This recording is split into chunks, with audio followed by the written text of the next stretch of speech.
एक गांव था धर्मगंज। धर्मगंज गांव के मुखिया का नाम था अरमन। मुखिया की एक पुत्री थी जिसका नाम मधुबाला था। मधुबाला एक लड़के से प्रेम करती है जिसका नाम मगन है। मधुबाला और मगन एक दूसरे से सच्चे प्रेम करते हैं। मधुबाला और मगन की आयु 18 वर्ष थी। आज से 2 वर्ष पूर्व धर्मगंज गांव में एक घटना घटी थी। घटना ये घटी थी कि दो प्रेमी बिना माता पिता को बताए विवाह कर लिए थे। और जब ये बात गांव के मुखिया अरमन अर्थात मधुबाला के पिता को पता चलता है तो ये बात सुनते ही वो घबरा जाते हैं। उन्हें एक भय हो जाता है कि आज जैसे लड़का लड़की बिना बताए माता पिता को विवाह कर लिए, कहीं मेरी पुत्री मधुबाला आने वाले भविष्य में वो भी कुछ ऐसा ही न कर दे। और इसलिए अरमन अपनी बेटी मधुबाला से एक वचन मांगते हैं। अरमन अपने पुत्री मधुबाला से कहते हैं कि तुम मुझे वचन दो कि मैं जिससे तुम्हारी विवाह कराना चाहूंगा तुम उसी से करोगी। अरमन ये वचन अपनी बेटी मधुबाला से आज के घटे घटना से डर जाते हैं और अरमन को भय हो जाता है, जिसके कारण वो अपनी पुत्री से ये वचन मांगते हैं। मधुबाला उस वक्त 16 वर्ष की थी। वो बहुत अच्छी थी। उसके मन में किसी के लिए कोई बुराई नहीं था। सबके बारे में सब अच्छा सोचती थी। मधुबाला अपने पिता अरमन को वचन दे देती है कि आप मेरी जिससे विवाह करवाएंगे मैं उसी से विवाह करूंगी। मैं अपने जीवन की डोर आपको सौंपती हूँ। मधुबाला जैसी वचन दे देती है उसके पिता अरमन खुश हो जाते हैं, भय से मुक्त हो जाते हैं। अब उन्हें डर नहीं रहता था कि मेरी बेटी कभी ऐसा करेगी जो आज घटना घटी है। मधुबाला 17 वर्ष की हो गई। जब मधुबाला विद्यालय जाती है वो 10 वर्ग में थी। मगन भी 10 वर्ग में ही था, लेकिन मगन गरीब परिवार से था और मधुबाला मुखिया की पुत्री थी अर्थात अमीर घर से। लेकिन फिर भी मगन मधुबाला की बहुत ध्यान रखता था और मधुबाला को कुछ पता भी नहीं था। आपको तो पता होगा ही कि वर्ग में 2 तरह के विद्यार्थी होते हैं, अच्छे और बुरे। मगन के विद्यालय में भी बुरे लड़के थे और वो अमीर के पुत्र थे। कुछ बुरे लड़कों की ध्यान मधुबाला पर पड़ती है क्योंकि मधुबाला बहुत सुंदर थी। मगन गरीब जरूर था लेकिन वो भी सुंदर था। तो जैसे ही कुछ लड़के साथ में मधुबाला को देखते हैं तो मगन देख लेता है कि वो लोग मधुबाला को गंदी नजर से देख रहे हैं। मगन उन लड़कों का भी मित्र था जो मधुबाला को बुरे नजर से देख रहे थे। मगन उनकी ध्यान भटकाने के लिए जाता है और बोलता है, तुम लोगों को महेश सर बुला रहे हैं। वो लोग डर जाते हैं कि कहीं सर ने हमें मधुबाला को देखते हुए देख तो नहीं लिया ना। वो सभी लड़के मधुबाला की ओर से ध्यान हटाकर डर कर सर के पास जाते हैं। महेश सर एक कमरे में बैठ के खाना खा रहे थे क्योंकि उस वक्त विद्यालय का मध्याह्न भोजन समय था अर्थात लंच। तो जैसे ही लड़के महेश सर के पास जाते हैं वो देखते हैं कि सर तो भोजन कर रहे हैं। उनमें से एक लड़का पूछता है कि सर क्या आपने हम लोगों को बुलाया है? महेश सर बोलते हैं, मैं क्यों बुलाऊंगा तुम लोगों को। एक लड़की जो मधुबाला की मित्र है वो ये सब ध्यान से देखती है और मगन से पूछती है कि तुमने उन लोगों से ऐसा क्यों कहा कि उन्हें महेश सर बुला रहे हैं। मगन रोहिणी अर्थात मधुबाला के मित्र से बोलता है कि रोहिणी एक वादा करोगी कि मैं किसी को कुछ नहीं बताऊंगी तो मैं तुम्हें बताऊंगा। रोहिणी मगन से बोलती है, वादा करती हूँ किसी को कुछ नहीं बताऊंगी। तो मगन बोलता है रोहिणी से कि रोहिणी, मधुबाला को वो गंदी नजर से देख रहे थे। वो मेरे मित्र तो हैं लेकिन वो बदमाश हैं और मैं गरीब भी हूँ और कमजोर भी, इसलिए उनका ध्यान मधुबाला पे से हटाने के लिए मैंने ये झूठ बोला कि उन लोगों को महेश सर बुला रहे हैं। रोहिणी बोलती है, अच्छा ये बात है, लेकिन मगन मधुबाला को वो देख रहे हैं तो तुम्हें उससे क्या, यदि वो लड़के तुम्हें पीटने लगे तो। मगन बोलता है, वैसे तो वो मेरे मित्र हैं, मैं बोल दूंगा कि मजाक किया था, और यदि वो पीटने भी लगे तो मैं पिट जाऊंगा, क्या कर सकता हूँ। लेकिन मधुबाला अच्छी लड़की है, मैं उन्हें तकलीफ में नहीं देख सकता। रोहिणी बोलती है मगन से, अच्छा क्या मधुबाला तुम्हारी मित्र है। मगन बोलता है नहीं। रोहिणी बोलती है मगन से, अच्छा क्या मधुबाला तुम्हारी मित्र है। मगन बोलता है नहीं। रोहिणी फिर बोलती है, तो उसकी चिंता क्यों। मगन, बस ऐसे ही। तभी मध्याह्न भोजन का समय खत्म हो जाता है, अर्थात लंच टाइम खत्म। घंटी बज जाती है और मगन, रोहिणी, मधुबाला और सभी विद्यार्थी अपने अपने वर्ग में चले जाते हैं। वर्ग में जाने के पश्चात शिक्षक आते हैं, पढ़ाते हैं और फिर चले जाते हैं। मगन जिन लड़कों से झूठ बोलता है कि महेश सर बुलाए थे, वो लड़के मगन से पूछते हैं कि तुमने झूठ क्यों बोला। रोहिणी मधुबाला की मित्र थी और वो ये सब देख रही थी कि कैसे मगन से वो लड़के ये सब पूछ रहे हैं। मगन बोलता है, ऐसे ही मजाक किया था, वो लड़के बदमाश थे, वर्ग के सभी विद्यार्थी डरते थे। मगन को उनमें से एक लड़का मगन को मारता है और पूछता है, सच बताओ। मगन बोलता है कि बोला तो मजाक किया था।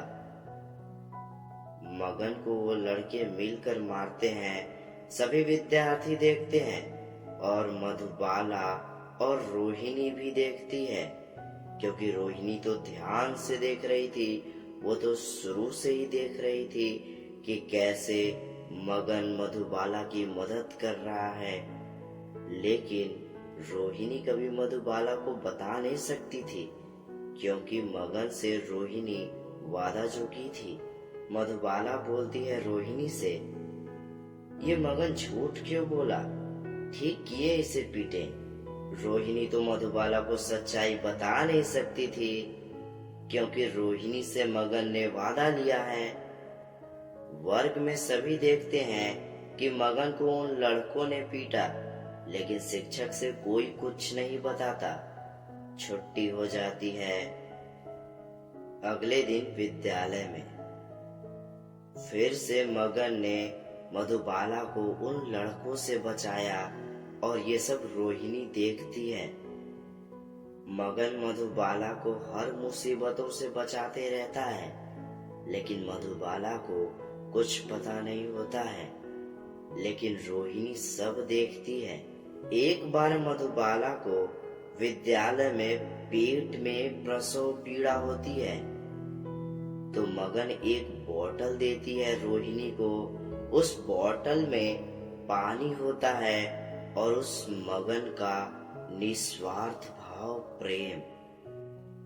रोहिणी को मगन बोतल देता है और बोलता है, मधुबाला से कहना ये मेरा बोतल है, इसमें जो जल है उसे ग्रहण कर लो।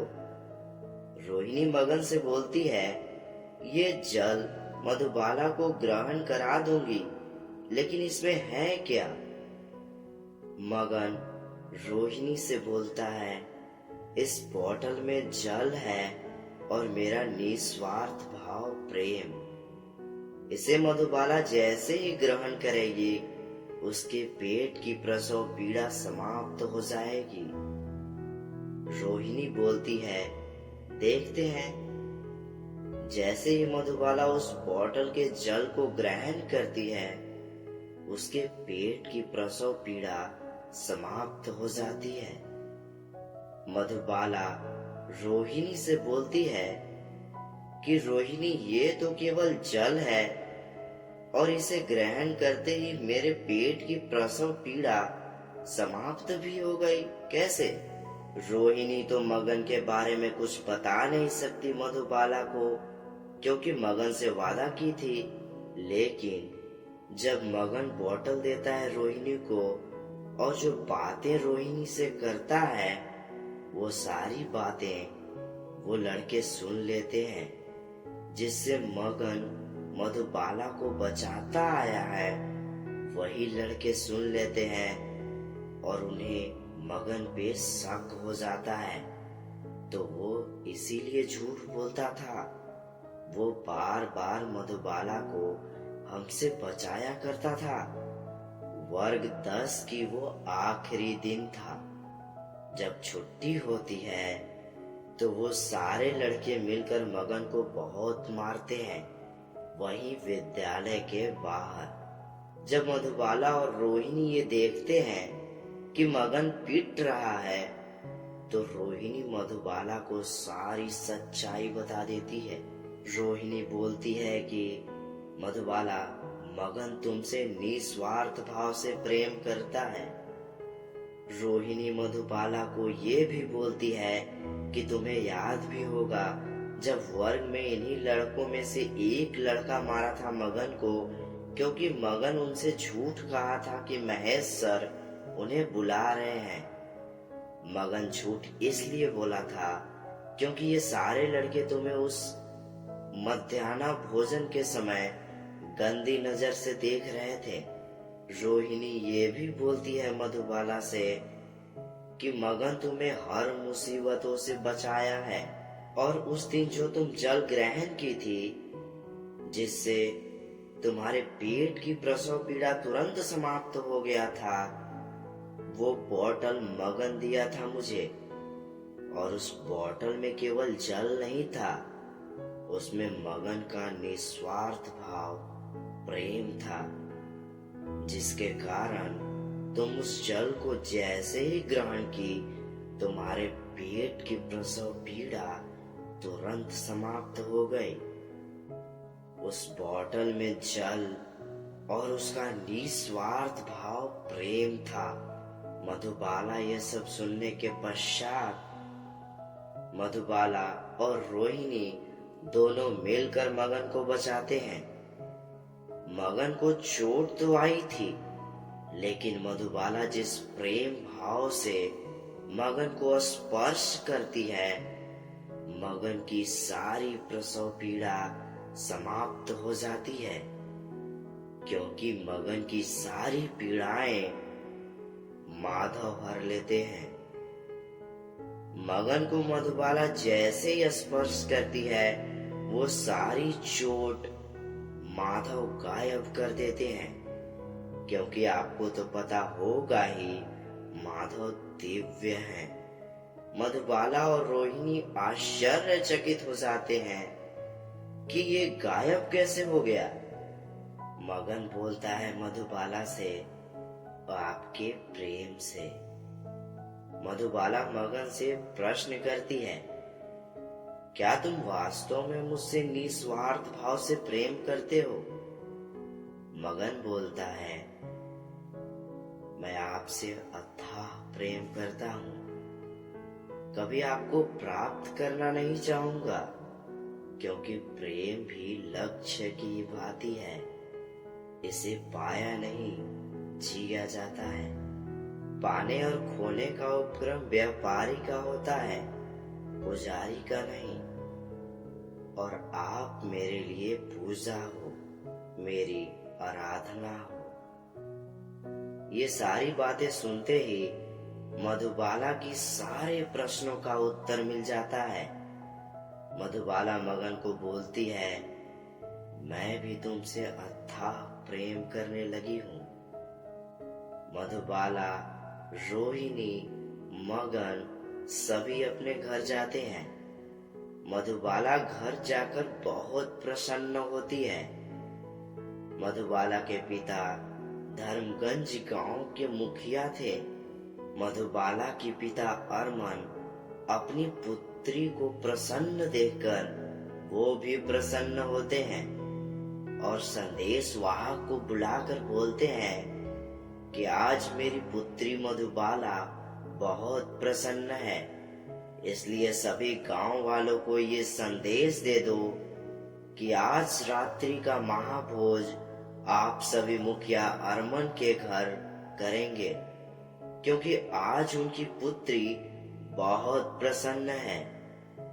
संदेश वाहक सभी गांव वालों को संदेश देता है कि आज आप सभी लोगों का आज की रात्रि का महाभोज मुखिया अरमन जी के घर करेंगे, और इसका कारण ये है कि आज उनकी पुत्री मधुबाला बहुत प्रसन्न है, इसलिए आप सभी को आना होगा।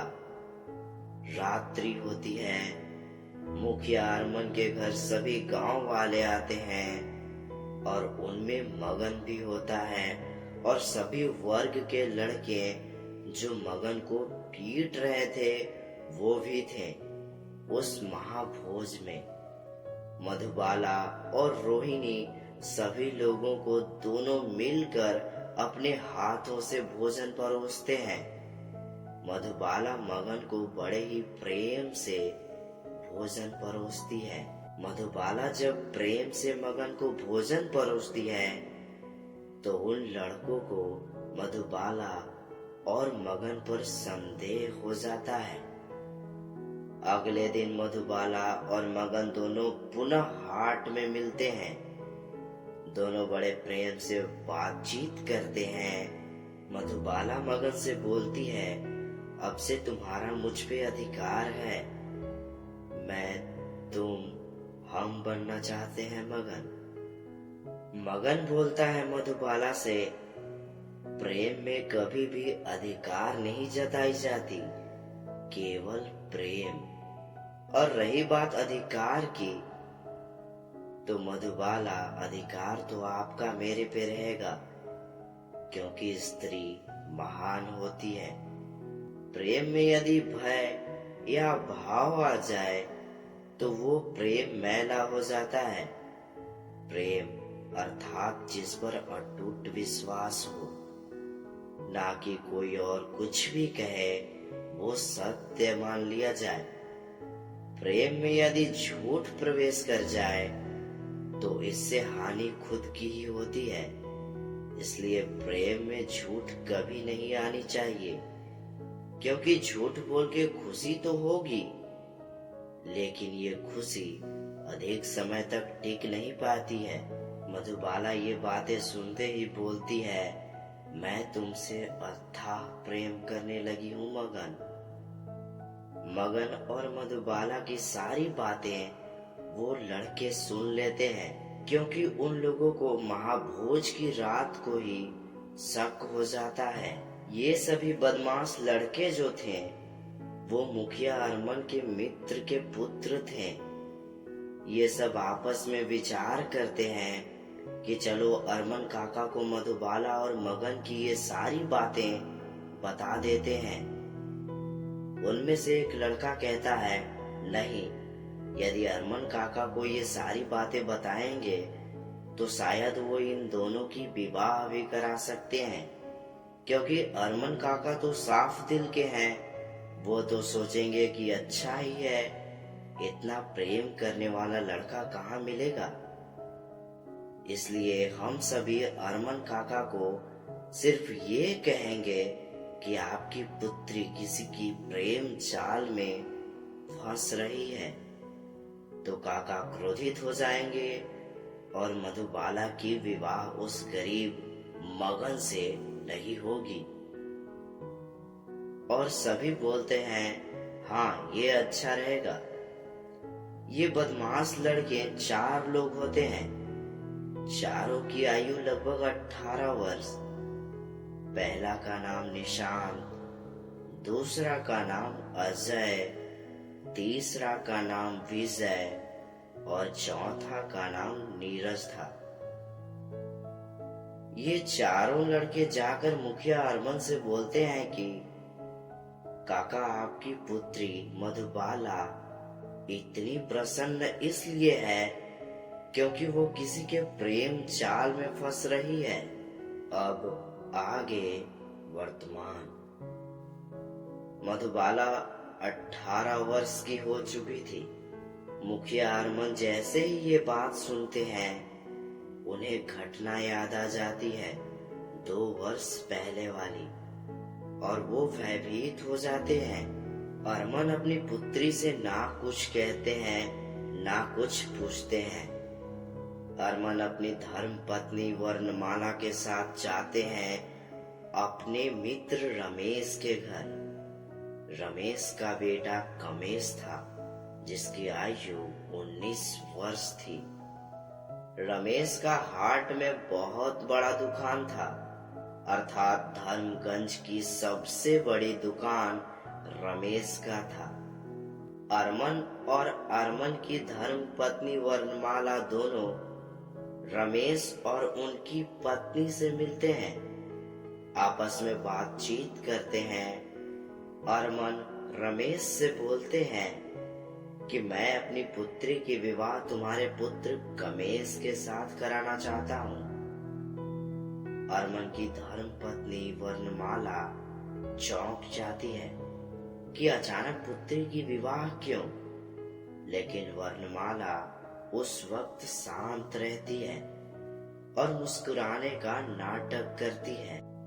रमेश अरमान से बोलते हैं कि जब मेरा मित्र स्वयं मुखिया होकर प्रस्ताव लाया है, तो मैं अस्वीकार कैसे कर सकता हूँ। रमेश और उनकी पत्नी अरमान और उनकी पत्नी से बोलते हैं कि हमें मंजूर है। अरमान बहुत खुश होते हैं।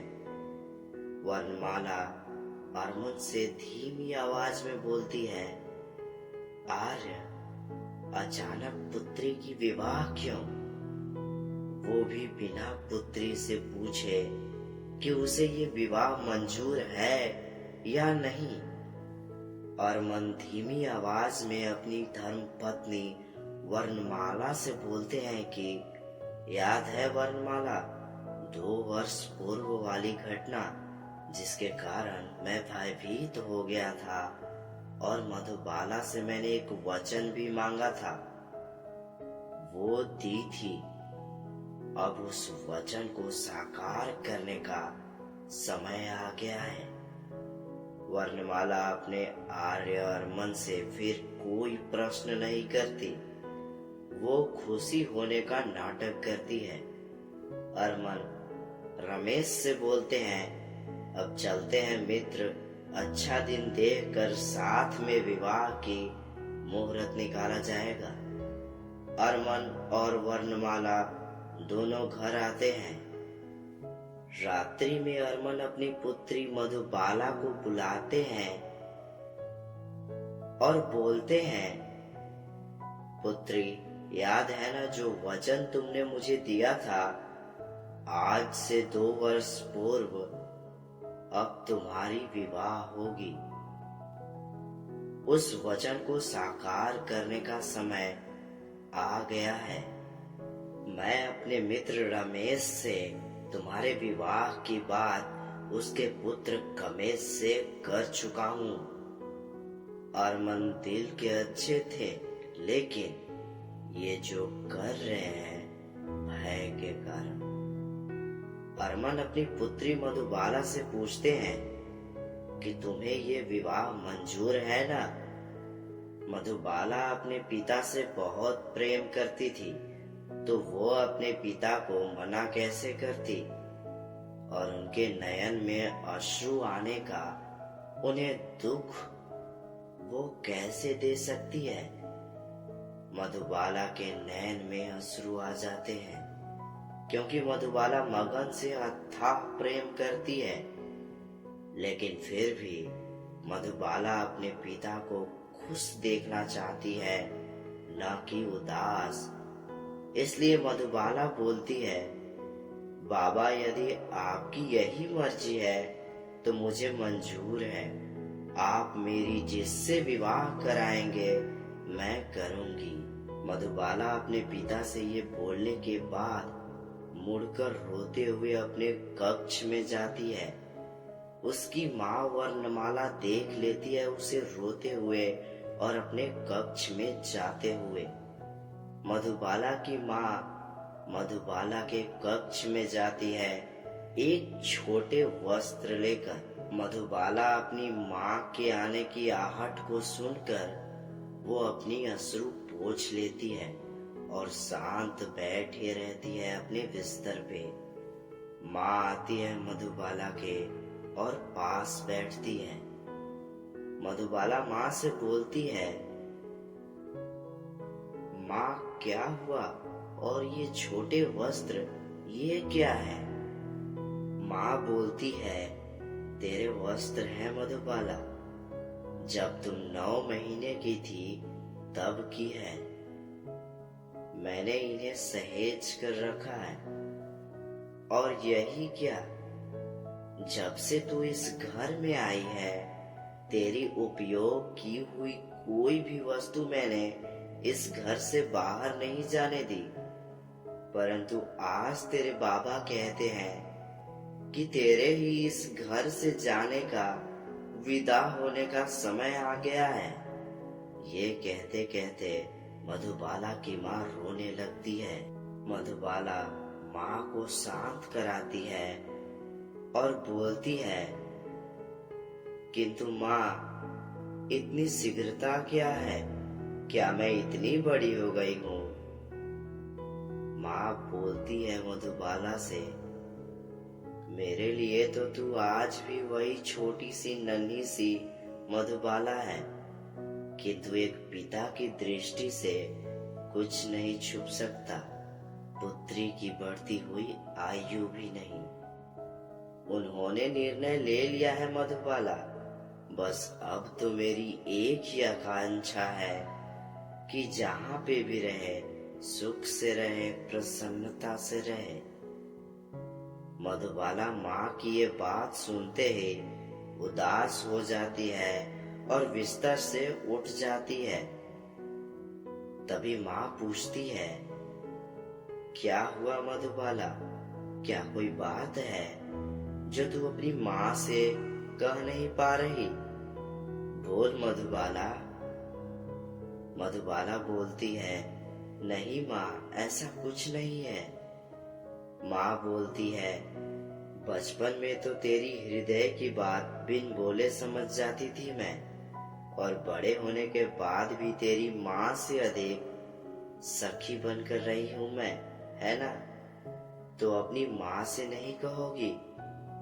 बोल ना मधुबाला, क्या बात है? मधुबाला मन में ही बोलती है, अब मैं आपसे भला प्रेम के बात कैसे कहूँ माँ? माँ बोलती है, सच में बहुत बड़ी हो गई हो मधुबाला। अब अपनी मन की बात अपनी माँ से छुपाना चाहती हो तो मैं बाध्य नहीं करूँगी, परंतु जब भी मन करे मुझे बता सकती हो, मैं सदा ही तुम्हारे साथ हूँ। मधुबाला की माँ वर्णमाला मधुबाला के कक्ष से जैसे ही बाहर जा रही होती है, तभी मधुबाला बोलती है, माँ, मैं मगन से प्रेम करती हूँ माँ।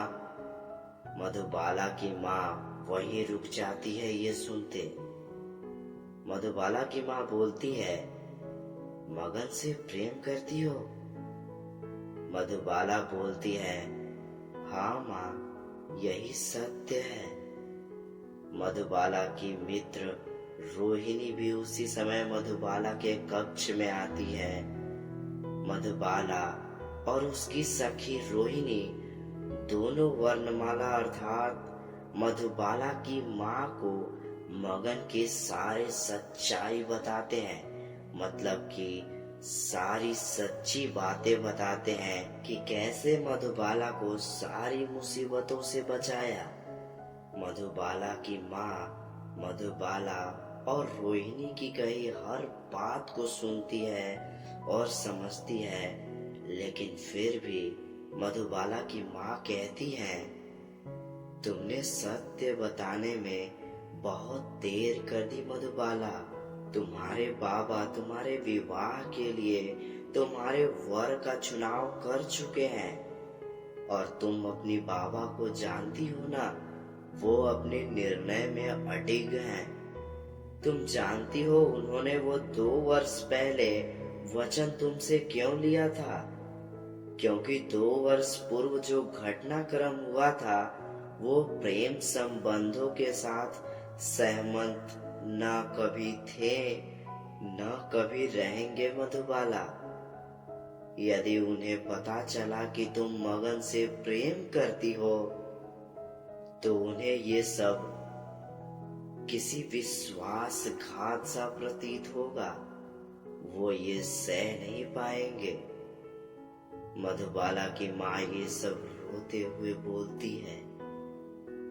मधुबाला माँ की अश्रु को पोंछती है और बोलती है, इसलिए मैं आपको कुछ नहीं बता रही थी माँ, क्योंकि सत्य ये है कि मैं मगन के अतिरिक्त किसी को अपने जीवन में स्वीकार नहीं कर सकती। माँ बोलती है, मैं समझती हूँ मधुबाला, किंतु तुम्हारे बाबा अब मगन को कभी स्वीकार नहीं करेंगे। मधुबाला बोलती है, मैं नहीं जानती माँ इस समस्या का हल क्या होगा, किंतु इतना अवश्य जानती हूँ कि आप सब संभाल लेंगे। मैं मगन से बहुत प्रेम करती हूँ माँ, और केवल आप ही हो जो मेरी सहायता कर सकती हो। मधुबाला उसकी मित्र सखी रोहिणी को मधुबाला की माँ बोलती है कि अब जो भी करेंगे ईश्वर ही करेंगे। मधुबाला, रोहिणी और मधुबाला की माँ तीनों मिलकर मंदिर जाते हैं उस रात्रि में ही। मधुबाला की माँ बोलती है कि हे ईश्वर, यदि इनका प्रेम सच्चा हो तो कुछ कीजिए ईश्वर, सहायता कीजिए। मधुबाला बोलती है, हे ईश्वर, यदि मेरे और मगन का प्रेम सच्चा होगा तो आप कुछ चमत्कार कीजिए, जैसे उस दिन मेरे स्पर्श करते ही मगन की पीड़ा दूर हो गई थी। लेकिन मैं अपने बाबा से भी अथाह प्रेम करती हूँ। उन्हें दुखी करके मुझे प्रेम नहीं चाहिए। यदि वो स्वयं मेरी विवाह मगन से कराएं तो मैं मानूंगी कि मगन वास्तव में निस्वार्थ भाव से प्रेम किया और मैंने भी उससे निस्वार्थ भाव से वैसा ही अथाह प्रेम किया। मधुबाला की सखी रोहिणी बोलती है, हे ईश्वर, क्या गरीब को प्रेम होना पाप है? यदि नहीं तो मगन और मधुबाला की विवाह करा दीजिए ईश्वर। तीनों हाथ जोड़कर ईश्वर को प्रार्थना करते हैं और ईश्वर से ये बोलते हैं।